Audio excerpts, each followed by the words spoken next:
Old Greek Stories by James Baldwin. The Story of ATALANTA. The Bear on the Mountain. In a sunny land in Greece called Arcadia, there lived a king and a queen who had no children. They wanted very much to have a son who might live to rule over Arcadia when the king was dead. And so, as the years went by, they prayed to great Jupiter on the mountain top that he would send them a son. After a while, a child was born to them, but it was a little girl. The father was in a great rage with Jupiter and everybody else. "What is a girl good for?" he said. "She can never do anything but sing and spin and spend money. If the child had been a boy, he might have learned to do many things, to ride and to hunt and to fight in the wars, and by, he would have been king of Arcadia. But this girl can never be a king." Then he called to one of his men and bade him take the babe out to a mountain where there was nothing but rocks and thick woods, and leave it there to be eaten up by the wild bears that lived in the caves and thickets. "It would be the easiest way," he said, "to get rid of the useless little creature." The man carried the child far up on the mountainside and laid it down on a bed of moss in the shadow of a great rock. The child stretched out its baby hands towards him and smiled, but he turned away and left it there, for he did not dare to disobey the king. For a whole night and a whole day the babe lay on its bed of moss, wailing for its mother, but only the birds among the trees heard its pitiful cries. At last it grew so weak for want of food that it could only moan and move its head a little from side to side. It would have died before another day if nobody had cared for it. Just before dark on the second evening, a she-bear came strolling down the mountainside from her den. She was out looking for her cubs, for some hunters had stolen them that very day while she was away from home. She heard the moans of the little babe and wondered if it was not one of her lost cubs, and when she saw it lying so helpless on the moss, she went to it and looked at it kindly. Was it possible that a little bear could be changed into a pretty babe with fat white hands and with a beautiful gold chain around its neck? The old bear did not know, and as the child looked at her with its bright black eyes, she growled softly and licked its face with her warm tongue, and then lay down beside it just as she would have done with her own little cubs. The babe was too young to feel afraid, and it cuddled close to the old bear and felt that it had found a friend. After a while it fell asleep, but the bear guarded it until morning and then went down the mountainside to look for food. In the evening before dark, the bear came again and carried the child to her own den under the shelter of a rock where vines and wildflowers grew, and every day after that she came and gave the child food and played with it. And all the bears on the mountain learned about the wonderful cub that had been found and came to see it, but not one of them offered to harm it. And the little girl grew fast and became strong, and after a while could walk and run among the trees and rocks and brambles on the round top of the mountain. But her bear mother would not allow her to wander far from the den beneath the rock where the vines and the wildflowers grew. One day some hunters came up the mountain to look for game, and one of them pulled aside the vines which grew in front of the old bear's home. He was surprised to see the beautiful child lying on the grass and playing with the flowers which she had gathered. But at sight of him, she leapt to her feet and bounded away like a frightened deer. She led the hunters a fine chase among the trees and rocks, but there were a dozen of them, and it was not long till they caught her. The hunters had never taken such game as that before, and they were so well satisfied that they did not care to hunt any more that day. The child struggled and fought as hard as she knew how, but it was of no use. The hunters carried her down the mountain and took her to the house where they lived on the other side of the forest. At first, she cried all the time, for she sadly missed the bear that had been a mother to her so long. But the hunters made a great pet of her and gave her many pretty things to play with and were very kind. And it was not long till she began to like her new home. The hunters named her ATALANTA. And when she grew older, they made her a bow and arrows and taught her how to shoot. And they gave her a light spear and showed her how to carry it and how to hurl it at the game or at an enemy. Then they took her with them when they went hunting, and there was nothing in the world that pleased her so much as roaming through the woods and running after the deer and other wild animals. Her feet became very swift, so that she could run faster than any of the men, and her arms were so strong and her eyes so sharp and true that with her arrow or her spear she never missed the mark, and she grew up to be very tall and graceful, and was known throughout all Arcadia as the fleet-footed huntress. The brand on the hearth. Now, not very far from the land of Arcadia, there was a little city named Calydon. It lay in the midst of rich wheat fields and fruitful vineyards, but beyond the vineyards there was a deep, dense forest, where many wild beasts lived. The king of Calydon was named Aeneas, and he dwelt in a white palace with his wife Aphia and his boys and girls. His kingdom was so small that it was not much trouble to govern it, and so he spent most of his time in hunting or in ploughing or in looking after his grapevines. He was said to be a very brave man, and he was the friend of all the great heroes of the heroic time.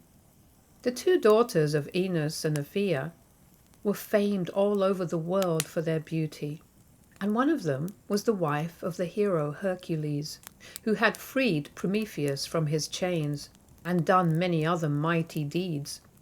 The 6 sons of Aeneas and Althea were noble, handsome fellows, but the noblest and handsomest of them all was Meleager, the youngest. When Meleager was a tiny babe, only 7 days old, a strange thing happened in the white palace of the king. Queen Althea awoke in the middle of the night and saw a fire blazing on the hearth. She wondered what it could mean, and she lay quite still by the side of the babe and looked and listened. 3 strange women were standing by the hearth. They were tall, and 2 of them were beautiful, and the faces of all were stern.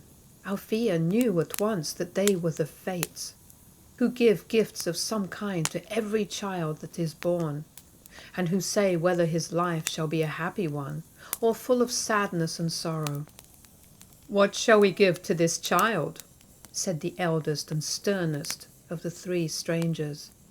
Her name was Atropos, and she held a pair of sharp shears in her hand. "I give him a brave heart," said the youngest and fairest. Her name was Clotho, and she held a distaff full of flax, from which she was spinning a golden thread. "And I give him a gentle, noble mind," said the dark-haired one, whose name was Lachesis. And turning to stern Atropos, said, "Lay aside those shears, sister, and give the child your gift." "I give him life until this brand shall be burned to ashes," was the answer, and Atropos took a small stick of wood and laid it on the burning coals.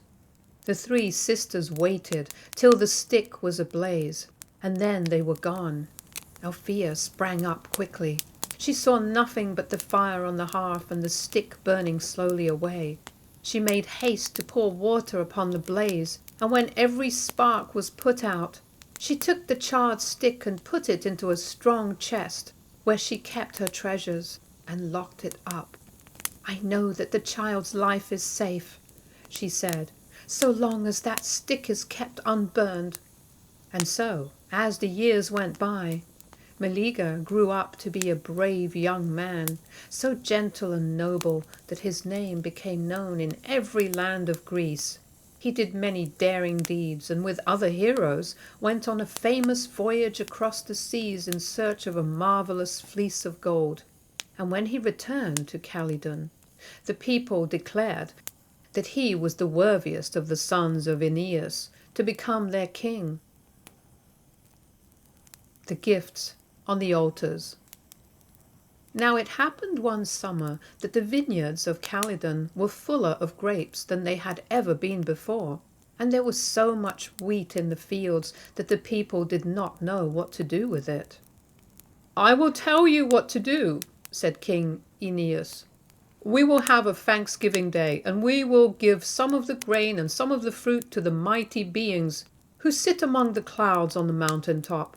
For it is from them that the sunshine and the fair weather and the moist winds and the warm rains have come, and without their aid we could never have had so fine a harvest." The very next day the king and the people of Calydon went out into the fields and vineyards to offer up their thank offerings.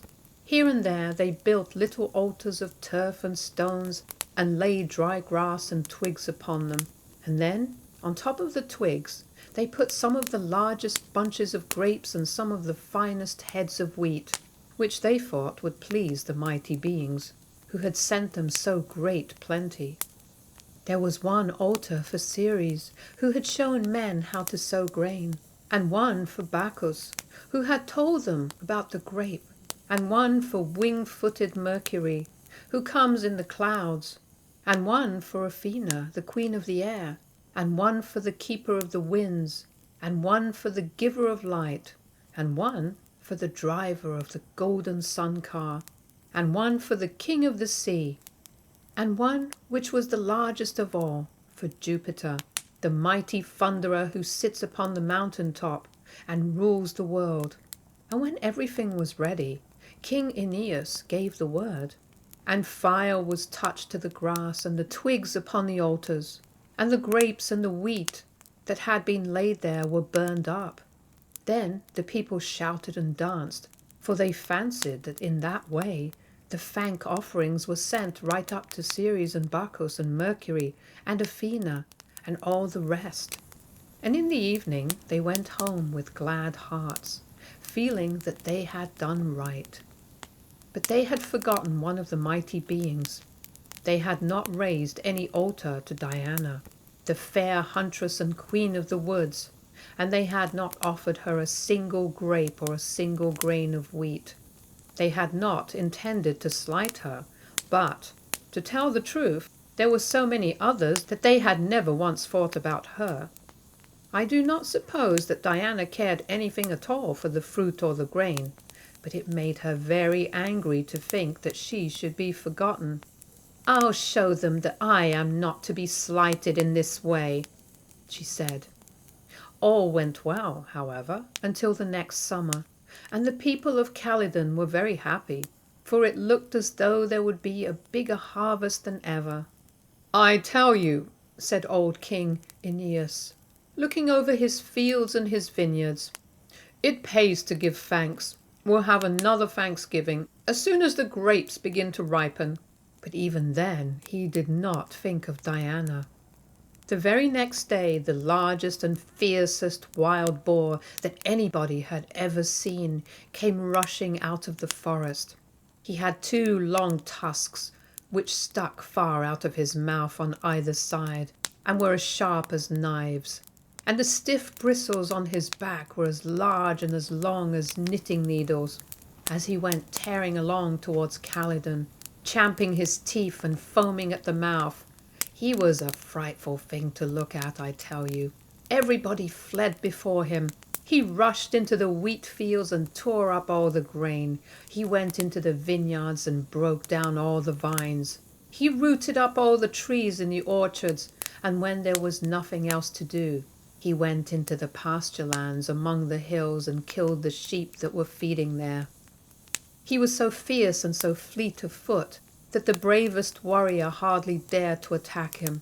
His thick skin was proof against arrows and against such spears as the people of Calydon had, and I do not know how many men he killed with those terrible razor tusks of his. For weeks He had pretty much his own way, and the only safe place for anybody was inside of the walls. When he had laid waste the whole country, he went back into the edge of the forest. But the people were so much afraid of him that they lived in dread every day, lest he should come again and tear down the gates of the city. "We must have forgotten somebody when we gave thanks last year," said King Aeneas. "Who could it have been?" And then he thought of Diana. "Diana, the queen of the chase," he said, "has sent this monster to punish us for forgetting her. I am sure that we shall remember her now as long as we live." Then he sent messengers into all the countries near Calydon, asking the bravest men and skillfulest hunters to come at a certain time and help him hunt and kill the great wild boar. Very many of these men had been with Meleager in that wonderful voyage in search of the golden fleece, and he felt sure they would come. The hunt in the forest. When the day came which King Aeneas had set, there was a wonderful gathering of men at Calydon. The greatest heroes in the world were there, and everyone was fully armed and expected to have fine sport hunting the terrible wild boar. With the warriors from the south there came a tall maiden, armed with bow and arrows and a long hunting spear. It was our friend ATALANTA, the huntress. "My daughters are having a game of ball in the garden," said old King Aeneas. "Wouldn't you like to put away your arrows and your spear and go and play with them?" Atalanta shook her head and lifted her chin as if in disdain. "Perhaps you would rather stay with the queen and look at the women spin and weave," said Aeneas. "No," answered Atalanta. "I am going with the warriors to hunt the wild boar in the forest."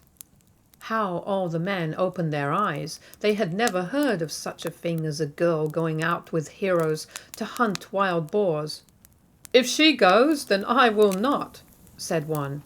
"Nor I, either," said another. "Nor I," said a third. "Why, the whole world would laugh at us, and we should never hear the end of it." Several threatened to go home at once, and two brothers of Queen Althea, rude, unmannerly fellows, loudly declared that the hunt was for heroes and not for puny girls. But Atalanta only grasped her spear more firmly and stood up, tall and straight, in the gateway of the palace. Just then a handsome young man came forward. It was Meleager. "What's this?" he cried. "Who says that Atalanta shall not go to the hunt? You are afraid that she'll be braver than you? That is all. Pretty heroes, you are. Let all such cowards go home at once." But nobody went, and it was settled then and there that the maiden should have her own way. And yet the brothers of Queen Althea kept on muttering and complaining. For 9 days the heroes and huntsmen feasted in the halls of King Aeneas, and early on the 10th they set out for the forest. Soon the great beast was found, and he came charging out upon his foes. The heroes hid behind the trees or climbed up among the branches, for they had not expected to see so terrible a creature. He stood in the middle of a little open space, tearing up the ground with his tusks. The white foam rolled from his mouth. His eyes glistened red like fire, and he grunted so fiercely that the woods and hills echoed with fearful sounds. Then one of the bravest of the men threw his spear, but that only made the beast fiercer than ever. He charged upon the warrior, caught him before he could save himself, and tore him in pieces with his tusks. Another man ventured too far from his hiding place, and was also overtaken and killed. One of the oldest and noblest of the heroes leveled his spear and threw it with all his force. But it only grazed the boar's tough skin and glanced upward and pierced the heart of a warrior on the other side. The boar was getting the best of the fight. Atalanta now ran forward and threw her spear. It struck the boar in the back, and a great stream of blood gushed out. A warrior let fly an arrow which put out one of the beast's eyes. Then Meleager rushed up and pierced his heart with his spear. The boar could no longer stand up. But he fought fiercely for some moments, and then rolled over, dead. The heroes then cut off the beast's head. It was as much as 6 of them could carry. Then they took the skin from his great body and offered it to Meleager as a prize, because he had given the death wound to the wild boar. But Meleager said, "It belongs to Atalanta, because it was she who gave him the very first wound," and he gave it to her as the prize of honor. You ought to have seen the tall huntress maiden then, as she stood among the trees with the boar's skin thrown over her left shoulder and reaching down to her feet. She had never looked so much like the Queen of the Woods. But the rude brothers of Queen Althea were vexed to think that a maiden should win the prize, and they began to make trouble. One of them snatched Atalanta's spear from her hand and dragged the prize from her shoulders, and the other pushed her rudely and bade her go back to Arcadia and live again with the she-bears on the mountainside. All this vexed Meleager, and he tried to make his uncles give back the spear and the prize and stop their unmannerly talk. But they grew worse and worse, and at last set upon Meleager and would have killed him if he had not drawn his sword to defend himself. A fight followed, and the rude fellows struck right and left as though they were blind. Soon both were stretched dead upon the ground. Some who did not see the fight said that Meleager killed them, but I would rather believe that they killed each other in their drunken fury. And now all the company started back to the city. Some carried the boar's huge head, and some the different parts of his body, while others had made biers of the green branches, and bore upon them the dead bodies of those who had been slain. It was indeed a strange procession. A young man who did not like Meleager had run on in front and had reached the city before the rest of the company had fairly started. Queen Althea was standing at the door of the palace, and when she saw him she asked what had happened in the forest. He told her at once that Meleager had killed her brothers, for he knew that, with all their faults, she loved them very dearly. It was terrible to see her grief. She shrieked and tore her hair and rushed wildly about from room to room. Her senses left her, and she did not know what she was doing. It was the custom at that time for people to avenge the death of their kindred, and her only thought was how to punish the murderer of her brothers. In her madness, she forgot that Meleager was her son. Then she thought of the 3 fates and of the unburned firebrand which she had locked up in her chest so many years before. She ran and got the stick and threw it into the fire that was burning on the hearth. It kindled at once, and she watched it as it blazed up brightly. Then it began to turn into ashes, and as the last spark died out, the noble Meleager, who was walking by the side of Atalanta, dropped to the ground dead. When they carried the news to Althea, she said not a word, for then she knew what she had done, and her heart was broken. She turned silently away and went to her own room. When the king came home a few minutes later, he found her dead. So ended the hunt in the wood of Caledon. The race for a wife. After the death of Meleager, Atalanta went back to her old home among the mountains of Arcadia. She was still the swift-footed huntress, and she was never so happy as when in the green woods wandering among the trees, or chasing the wild deer. All the world had heard about her, however, and the young heroes in the lands nearest to Arcadia did nothing else but talk about her beauty and her grace and her swiftness of foot and her courage. Of course, every one of these young fellows wanted her to become his wife, and she might have been the queen any day if she had only said the word, for the richest king in Greece would have been glad to marry her. But she cared nothing for any of the young men, and she liked the freedom of the green woods better than all the fine things she might have had in a palace. The young men would not take no for an answer, however. They could not believe that she really meant it, and so they kept coming and staying until the woods of Arcadia were full of them, and there was no getting along with them at all. So when she could think of no other way to get rid of them, Atalanta called them together and said, "You want to marry me, do you? Well, if any one of you would like to run a race with me from this mountain to the bank of the river over there, he may do so, and I will be the wife of the one who outruns me." "Agreed! Agreed!" cried all the young fellows.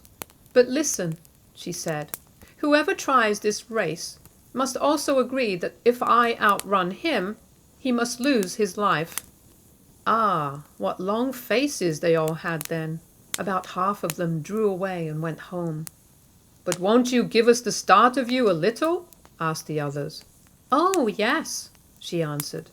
"I will give you the start by 100 paces, but remember, if I overtake any one before he reaches the river, he shall lose his head that very day." Several others now found that they were in ill health, or that business called them home, and when they were next looked for, they were not to be found. But a good many, who had had some practice in sprinting across the country, stayed and made up their minds to try their luck. Could a mere girl outrun such fine fellows as they? Nonsense! And so it happened that a race was run almost every day, and almost every day some poor fellow lost his head, for the fleetest-footed sprinter in all Greece was overtaken by Atalanta long before he could reach the river bank. But other young men kept coming and coming, and no sooner had one been put out of the way than another took his place. One day there came from a distant town a handsome, tall young man named Melanion. "You'd better not run with me," said Atalanta, "for I shall be sure to overtake you, and that will be the end of you." "We'll see about that," said Melanion. Now Melanion, before coming to try his chance, had talked with Venus, the Queen of Love, who lived with Jupiter among the clouds on the mountain top, and he was so handsome and gentle and wise that Venus took pity on him and gave him 3 golden apples and told him what to do. Well, when all was ready for the race, Atalanta tried again to persuade Melanion not to run, for she also took pity on him. "I'll be sure to overtake you," she said. "All right," said Melanion, and away he sped, but he had the 3 golden apples in his pocket. Atalanta gave him a good start, and then she followed after as swift as an arrow shot from the bow. Melanion was not a very fast runner, and it would not be hard for her to overtake him. She thought that she would let him get almost to the goal, for she really pitied him. He heard her coming close behind him. He heard her quick breath as she gained on him very fast. Then he threw one of the golden apples over his shoulder.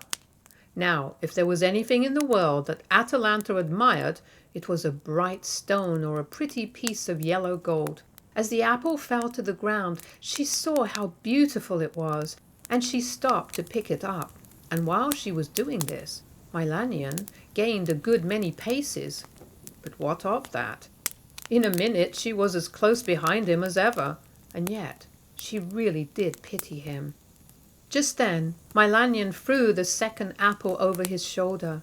It was handsomer and larger than the first, and Atalanta could not bear the thought of allowing someone else to get it. So she stopped to pick it up from among the long grass, where it had fallen. It took somewhat longer to find it than she had expected, and when she looked up again, Melanion was 100 feet ahead of her. But that was no matter. She could easily overtake him, and yet how she did pity the foolish young man.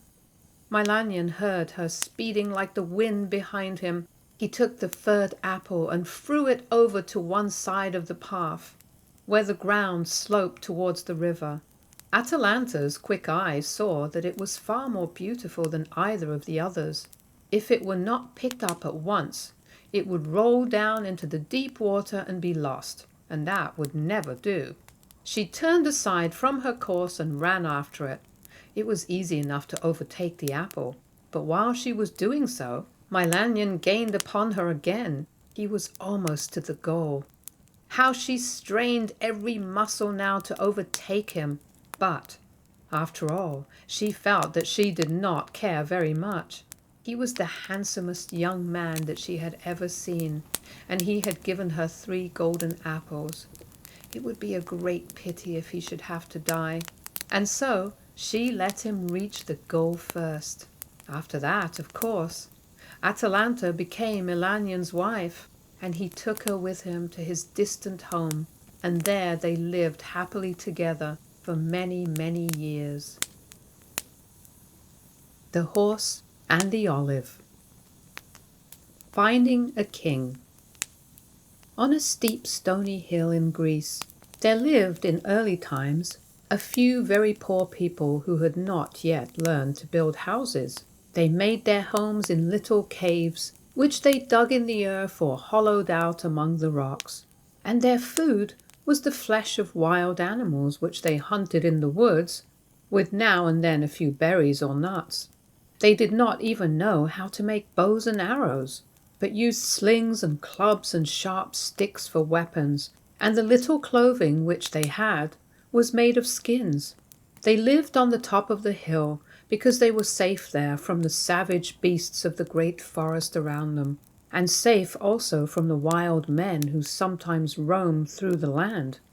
The hill was so steep on every side that there was no way of climbing it save by a little narrow footpath, which was always guarded by someone at the top.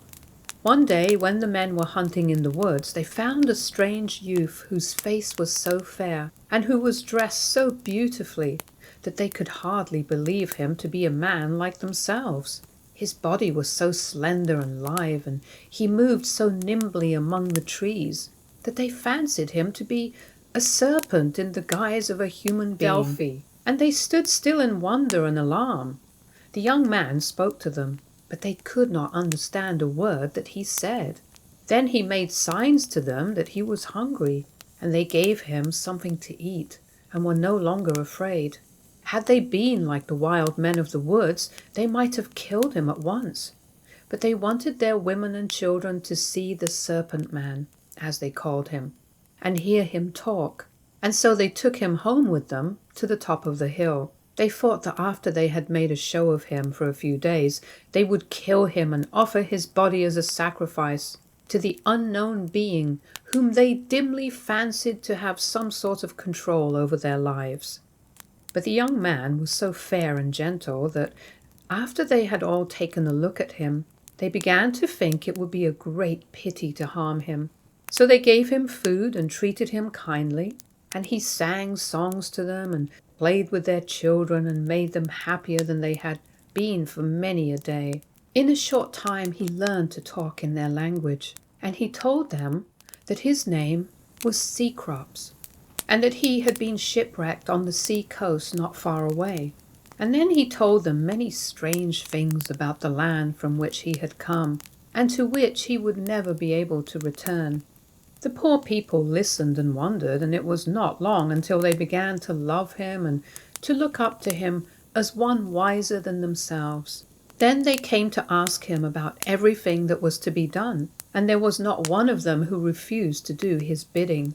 So Cecrops, the serpent man, as they still called him, became the king of the poor people on the hill. He taught them how to make bows and arrows, and how to set nets for birds, and how to take fish with hooks. He led them against the savage wild men of the woods, and helped them kill the fierce beasts that had been so great a terror to them. He showed them how to build houses of wood, and to thatch them with the reeds which grew in the marshes. He taught them how to live in families instead of herding together like senseless beasts as they had always done before. And he told them about the great Jupiter, and the mighty folk who lived amid the clouds on the mountain top. Choosing a name. By and by, instead of the wretched caves among the rocks, there was a little town on the top of the hill, with neat houses and a marketplace, and around it was a strong wall with a single narrow gate just where the footpath began to descend to the plain. But as yet the place had no name. One morning, while the king and his wise men were sitting together in the marketplace, and planning how to make the town become a rich, strong city, 2 strangers were seen in the street. Nobody could tell how they came there. The guard at the gate had not seen them, and no man had ever dared to climb the narrow footway without his leave. But there the two strangers stood. One was a man, the other a woman, and they were so tall, and their faces were so grand and noble, that those who saw them stood still and wondered and said not a word. The man had a robe of purple and green wrapped round his body, and he bore in one hand a strong staff with 3 sharp spear points at one end.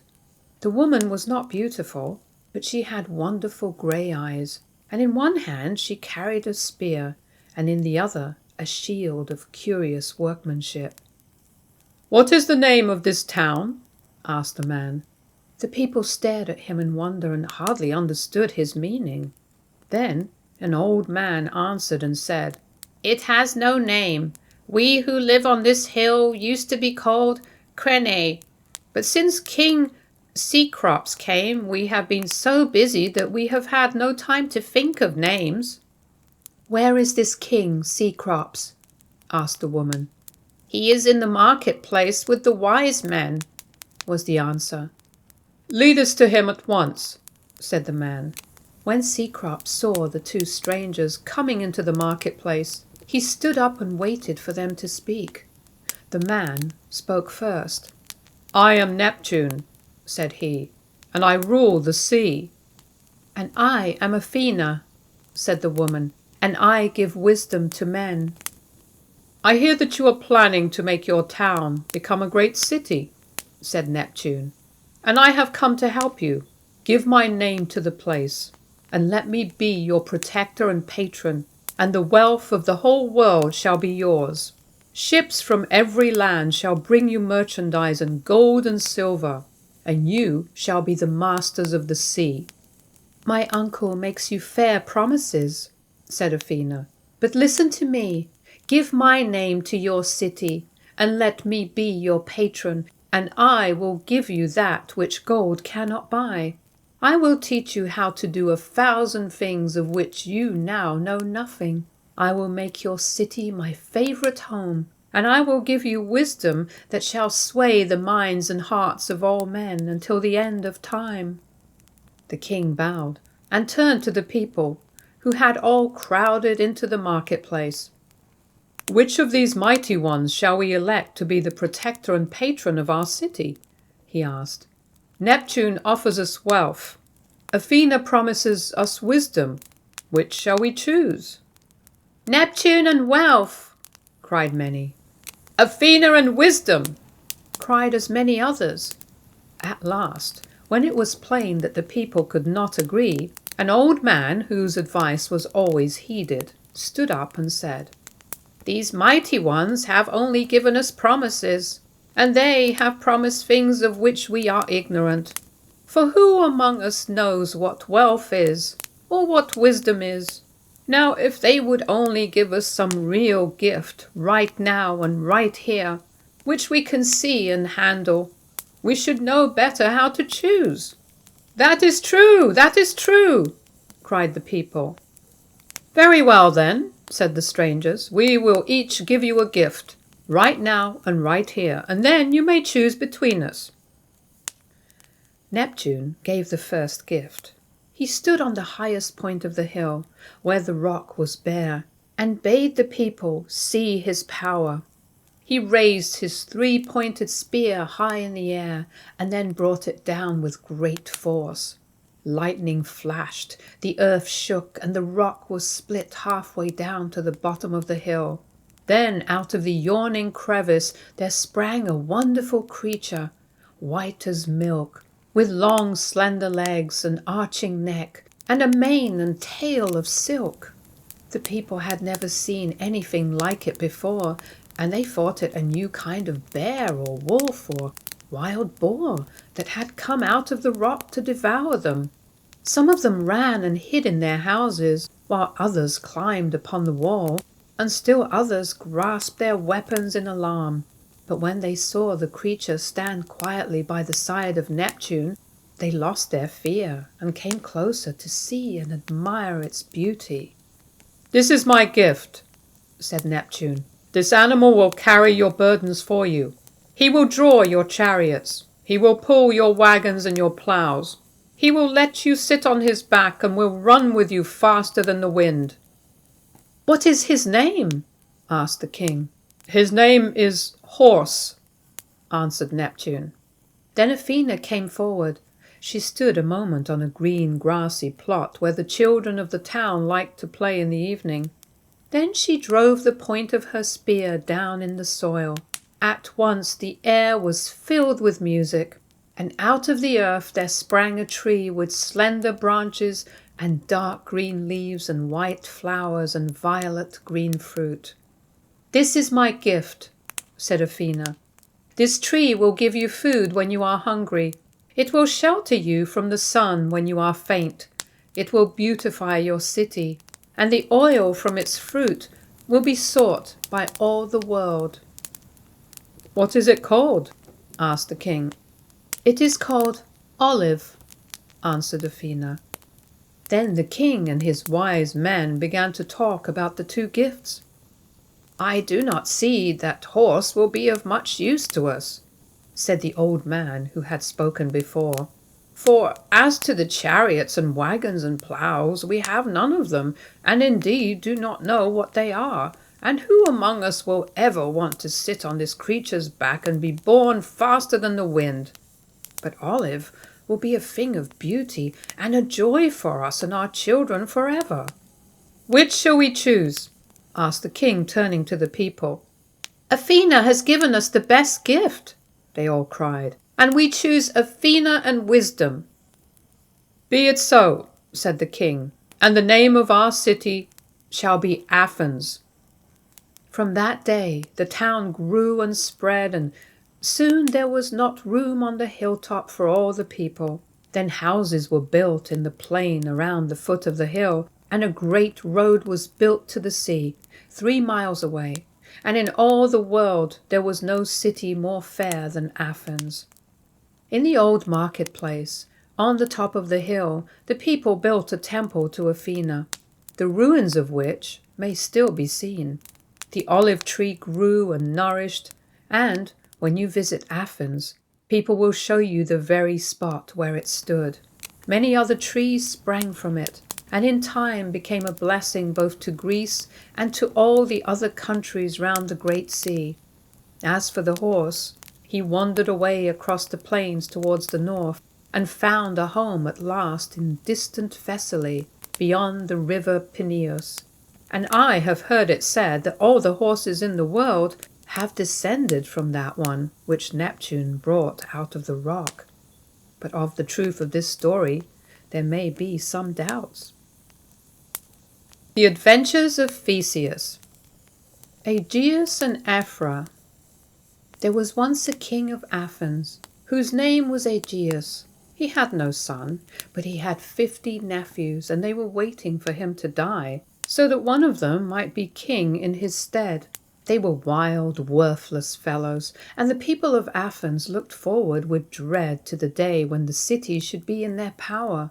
Yet so long as Aegeus lived, they could do not much harm, but were content to spend their time in eating and drinking at the king's table and in quarrelling among themselves. It so happened one summer that Aegeus left his kingdom in the care of the elders of the city, and went on a voyage across the Saronic Sea to the old and famous city of Troezen, which lay nestled at the foot of the mountains on the opposite shore. Troezen was not 50 miles by water from Athens, and the purple-peaked island of Aegina lay between them. But to the people of that early time the distance seemed very great, and it was not often that ships passed from one place to the other. And as for going by land round the great bend of the sea, that was a thing so fraught with danger that no man had ever dared try it. King Pythius of Troezen was right glad to see Aegeus, for they had been boys together, and he welcomed him to his city and did all that he could to make his visit a pleasant one. So, day after day, there was feasting and merriment and music in the marble halls of old Troezen, and the two kings spent many a happy hour in talking of the deeds of their youth, and of the mighty heroes whom both had known. And when the time came for the ship to sail back to Athens, Aegeus was not ready to go. He said he would stay yet a little longer in Troezen, for that the elders of the city would manage things well at home, and so the ship returned without him. But Aegeus tarried, not so much for the rest and enjoyment which he was having in the home of his old friend, as for the sake of Ephra, his old friend's daughter. For Ephra was as fair as a summer morning, and she was the joy and pride of Troezen, and Aegeus was never so happy as when in her presence. So it happened that some time after the ship had sailed, there was a wedding in the halls of King Pythias, but it was kept a secret.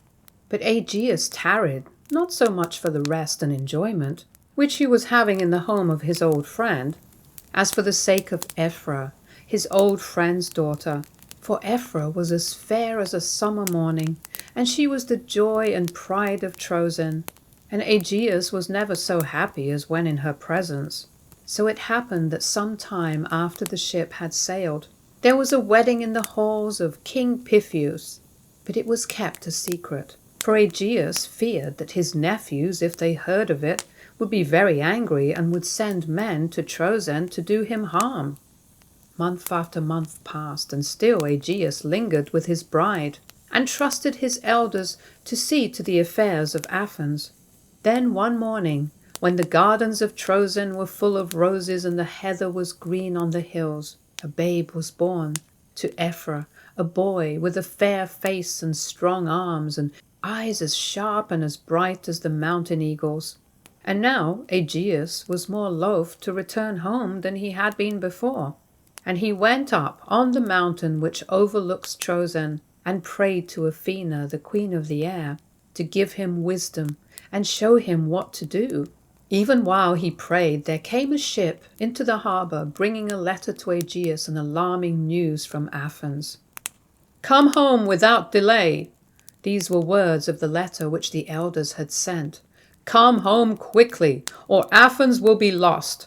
A great king from beyond the sea, Minos of Crete, is on the way with ships and a host of fighting men, and he declares that he will carry sword and fire within our walls, and will slay our young men and make our children his slaves. Come and save us."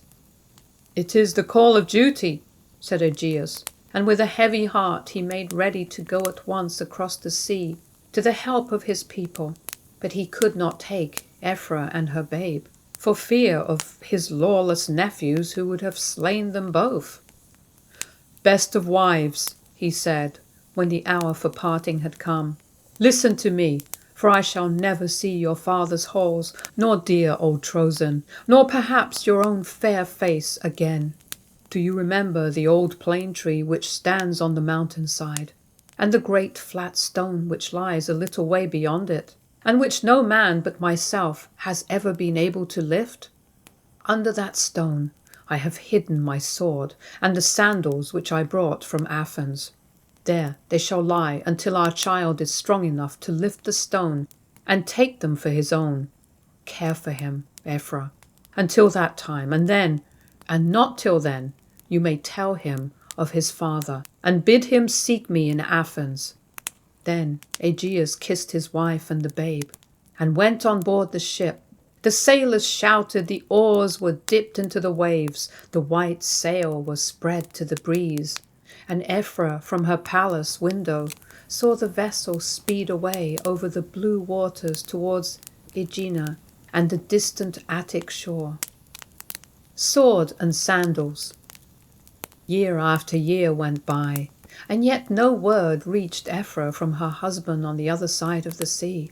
Often and often she would climb the mountain above Troezen and sit there all day, looking out over the blue waters and the purple hills of Aegina to the dim, distant shore beyond. Now and then she could see a white-winged ship sailing in the offing, but men said that it was a Cretan vessel, and very likely was filled with fierce Cretan warriors, bound upon some cruel errand of war. Then it was rumoured that King Minos had seized upon all the ships of Athens, and had burned a part of the city, and had forced the people to pay him a most grievous tribute. But further than this there was no news. In the meanwhile, Ephra's babe had grown to be a tall, ruddy-cheeked lad, strong as a mountain lion, and she had named him Theseus. On the day that he was 15 years old, he went with her up to the top of the mountain, and with her looked out over the sea. "Ah, if only your father would come," she sighed. "My father?" said Theseus. "Who is my father? And why are you always watching and waiting and wishing that he would come? Tell me about him." And she answered, "My child, do you see the great flat stone which lies there, half buried in the ground, and covered with moss and trailing ivy? Do you think you can lift it?" "I will try, mother," said Theseus. And he dug his fingers into the ground beside it and grasped its uneven edges, and tugged and lifted and strained until his breath came hard and his arms ached and his body was covered with sweat. But the stone was moved not at all.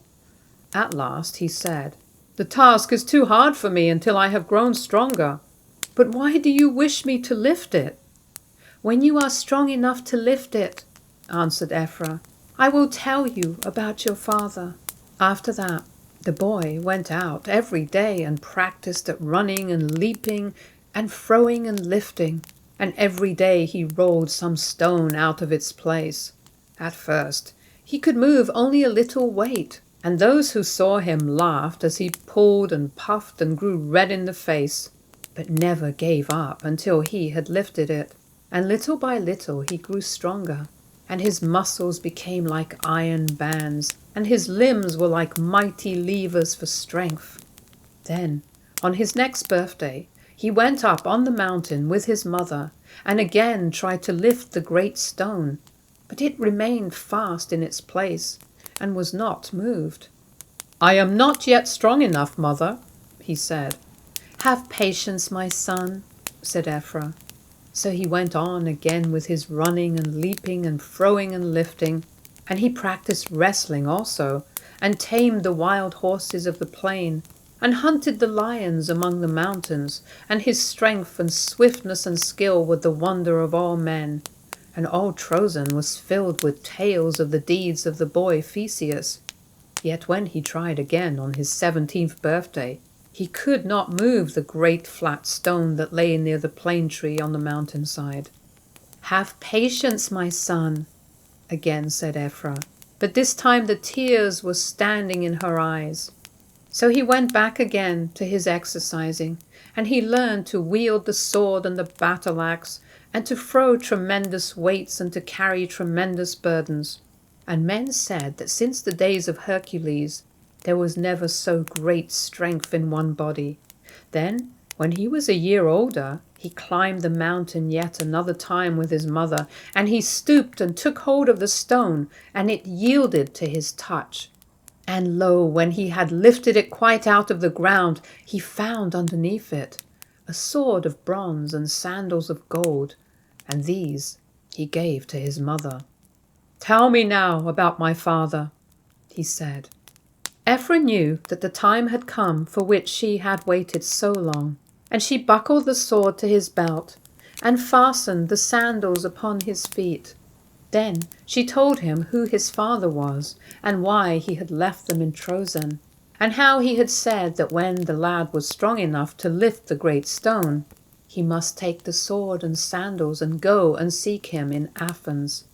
Theseus was glad when he heard this, and his proud eyes flashed with eagerness as he said, "I am ready, mother. I will set out for Athens this very day." Then they walked down the mountain together, and told King Theseus what had happened, and showed him the sword and the sandals. But the old man shook his head sadly, and tried to dissuade Theseus from going. "How can you go to Athens in these lawless times?" he said. "The sea is full of pirates. In fact, no ship from Trozen has sailed across the Saronic Sea since your kingly father went home to help of his people 18 years ago."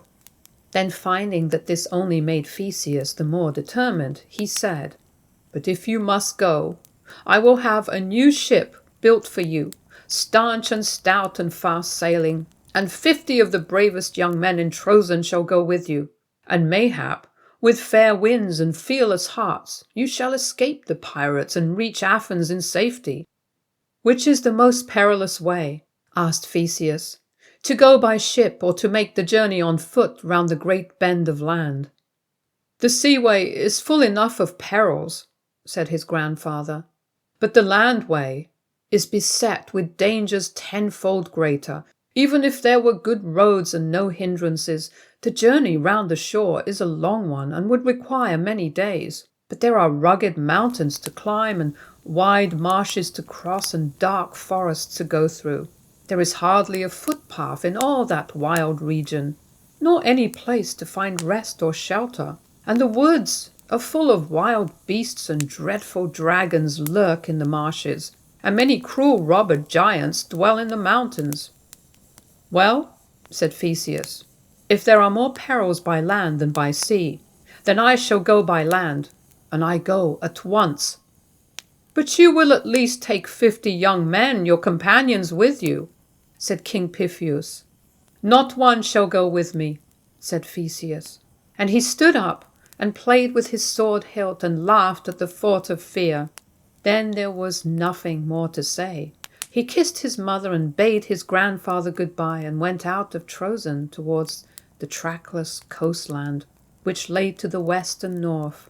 And with blessings and tears the king and Ephra followed him to the city gates, and watched him until his tallest form was lost to sight among the trees which bordered the shore of the sea. Rough roads and robbers. With a brave heart, Theseus walked on, keeping the sea always upon his right. Soon the old city of Trozen was left far behind, and he came to the great marshes, where the ground sank under him at every step, and green pools of stagnant water lay on both sides of the narrow pathway. But no fiery dragon came out of the reeds to meet him, and so he walked on till he came to the rugged mountain land, which bordered the western shore of the sea. Then he climbed one slope after another, until at last he stood on the summit of a grey peak, from which he could see the whole country spread out around him. Then downward and onward he went again, but his way led him through dark mountain glens, and along the edges of mighty precipices, and underneath many a frowning cliff, until he came to a dreary wood, where the trees grew tall and close together, and the light of the sun was seldom seen. In that forest there dwelt a robber giant, called Club Carrier, who was the terror of all the country. For oftentimes he would go down into the valleys where the shepherds fed their flocks, and would carry off not only sheep and lambs, but sometimes children and the men themselves. It was his custom to hide in the thickets of underbrush close to a pathway, and when a traveller passed that way, leap out upon him and beat him to death. When he saw Theseus coming through the woods, he thought that he would have a rich prize, for he knew from the youth's dress and manner that he must be a prince. He lay on the ground where the leaves of ivy and tall grass screened him from view, and held his great iron club ready to strike. But Theseus had sharp eyes and quick ears, and neither beast nor robber giant could have taken him by surprise. When Club Carrier leapt out of his hiding place to strike him down, the young man dodged aside so quickly that the heavy club struck the ground behind him, and then, before the robber giant could raise it for a second stroke, Theseus seized the fellow's legs and tripped him up. Club Carrier roared loudly and tried to strike again, but Theseus wrenched the club out of his hands and then dealt him such a blow on the head that he never again harmed travellers passing through the forest. Then the youth went on his way, carrying the huge club on his shoulder, and singing a song of victory, and looking sharply around him for any other foes that might be lurking among the trees. Just over the ridge of the next mountain, he met an old man who warned him not to go any further. He said that close by a grove of pine trees, which he would soon pass on his way down the slope, there dwelt a robber named Sinis, who was very cruel to strangers. "He is called Pine-bender," said the old man, "for when he has caught a traveller, he bends 2 tall live pine trees to the ground, and binds his captive to them, a hand and a foot to the top of one, and a hand and a foot to the top of the other. Then he lets the trees fly up, and he roars with laughter when he sees the traveller's body torn in asunder." "It seems to me," said Theseus, "that it is full time to rid the world of such a monster." And he thanked the kind man who had warned him, and hastened onward, whistling merrily as he went down towards the grove of pines. Soon he came in sight of the robber's house, built near the foot of a jutting cliff. Behind it was a rocky gorge and a roaring mountain stream, and in front of it was a garden wherein grew all kinds of rare plants and beautiful flowers. But the tops of the pine trees below it were laden with bones of unlucky travellers, which hung bleaching white in the sun and wind.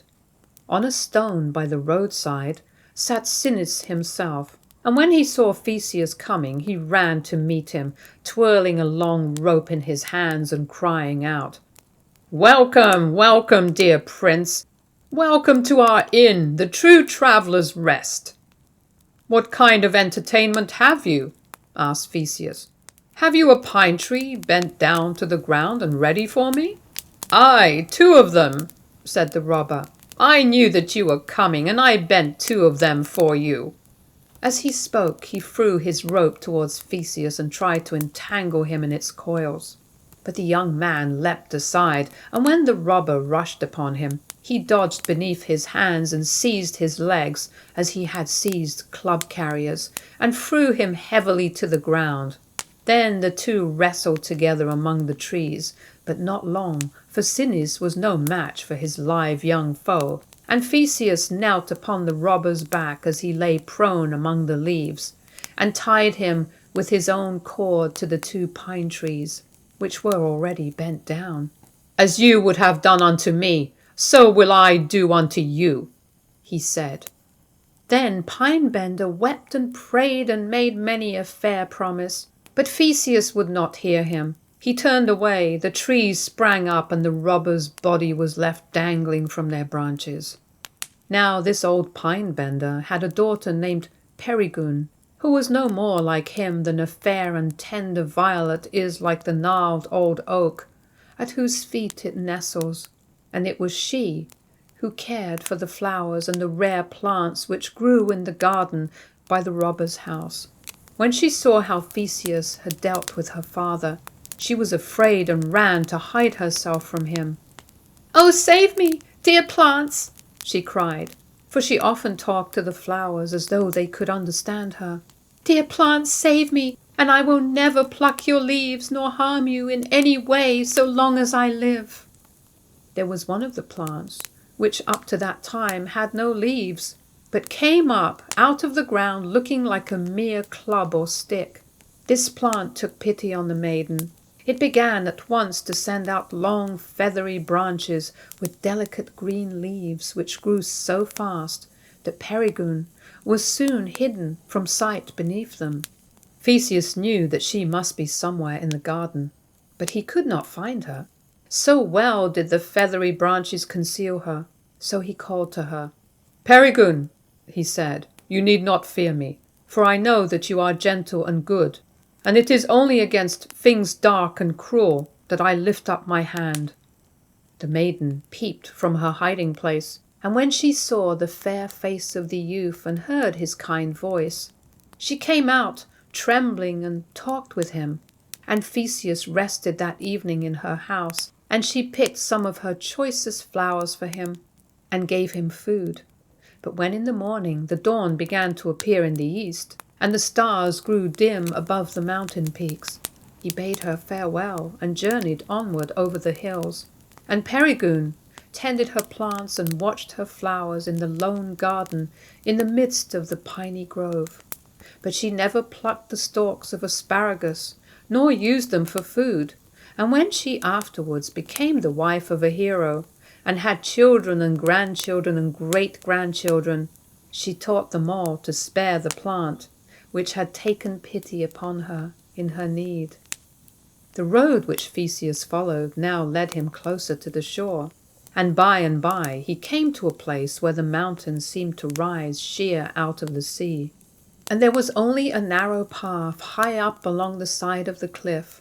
Far down beneath his feet he could hear the waves dashing evermore against the rocky wall, while above him the mountain eagles circled and screamed, and grey crags and barren peaks glistened in the sunlight. But Theseus went on fearlessly, and came at last to a place where a spring of clear water bubbled out from a cleft in the rock. And there the path was narrower still, and the low doorway of a cavern opened out upon it. Close by the spring sat a red-faced giant, with a huge club across his knees, guarding the road so that no one could pass. And in the sea at the foot of the cliff basked a huge turtle, its leaden eyes looking always upward for its food. Theseus knew, for Peregrine had told him, that this was the dwelling place of a robber named Sciron, who was the terror of all the coast, and whose custom it was to make strangers wash his feet, so that while they were doing so, he might kick them over the cliff to be eaten by his pet turtle below. When Theseus came up, the robber raised his club and said fiercely, "No man can pass here until he has washed my feet. Come, set to work." Then Theseus smiled and said, "Is your turtle hungry today? And do you want me to feed him?"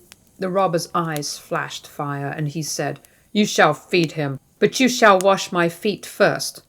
And with that, he brandished his club in the air and rushed forward to strike. But Theseus was ready for him.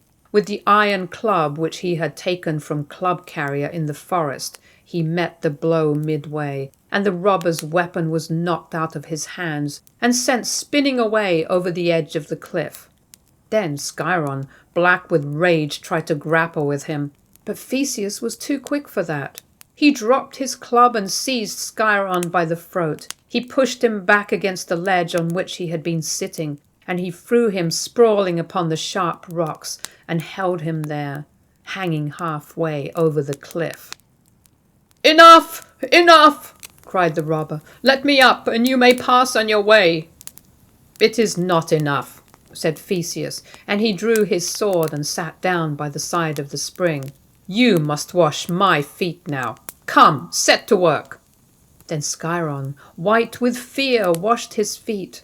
"And now," said Theseus when the task was ended, "as you have done unto others, so will I do unto you." There was a scream in mid-air which the mountain eagles answered from above. There was a great splashing in the water below, and the turtle fled in terror from its lurking place. Then the sea cried out, "I will have naught to do with so vile a wretch." And a great wave cast the body of Sciron out upon the shore. But it had no sooner touched the ground than the land cried out, "I will have naught to do with so vile a wretch." And there was a sudden earthquake, and the body of Sciron was thrown back into the sea. Then the sea waxed furious, a raging storm arose. The waters were lashed into foam, and the waves with one mighty effort threw the detested body high into the air. And there it would have hung unto this day, had not the air itself disdained to give it lodging, and changed it into a huge black rock. And this rock, which men say is the body of Sciron, may still be seen, grim, ugly, and desolate. And 1/3 of it lies in the sea, 1/3 is embedded in the sandy shore, and 1/3 is exposed to the air. Wrestler and wrongdoer. Keeping the sea always in view, Theseus went onward a long day's journey to the north and east, and he left the rugged mountains behind and came down into the valleys, and into a pleasant plain where there were sheep and cattle pasturing, and where there were many fields of ripening grain. The fame of his deeds had gone before him, and men and women came crowding to the roadside to see the hero who had slain Club Carrier and Pine Bender and grim old Sciron of the cliff. "Now we shall live in peace," they cried, "for the robbers who devoured our flocks and our children are no more." Then Theseus passed through the old town of Megara and followed the shore of the bay towards the sacred city of Eleusis. "Do not go into Eleusis, but take the road which leads round it through the hills," whispered a poor man who was carrying a sheep to market. "Why shall I do that?" asked Theseus. "Listen, I will tell you," was the answer. "There is a king in Eleusis whose name is Sir Chion, and he is a great wrestler. He makes every stranger who comes into the city wrestle with him, and such is the strength of his arms that when he has overcome a man, he crushes the life out of his body.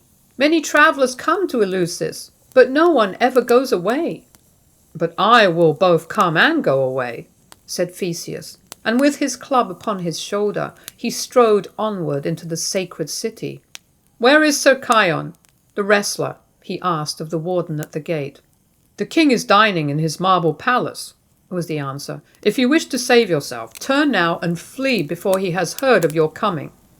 "Why should I flee?" asked Theseus. "I am not afraid." And he walked on through the narrow street to old Sir Chion's palace.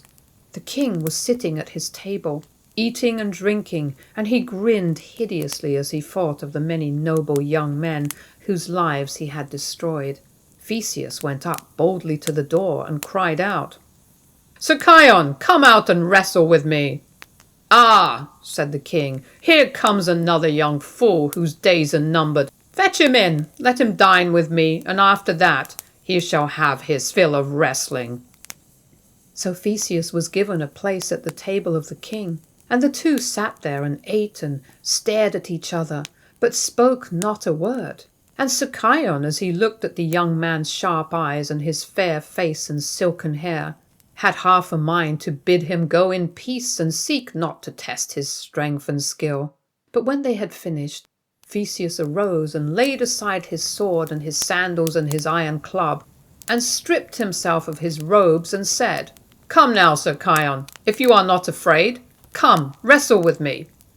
Then the two went out into the courtyard, where many a young man had met his fate, and there they wrestled until the sun went down, and neither could gain aught of advantage over the other. But it was plain that the trained skill of Theseus would, in the end, win against the brute strength of Sir Chion.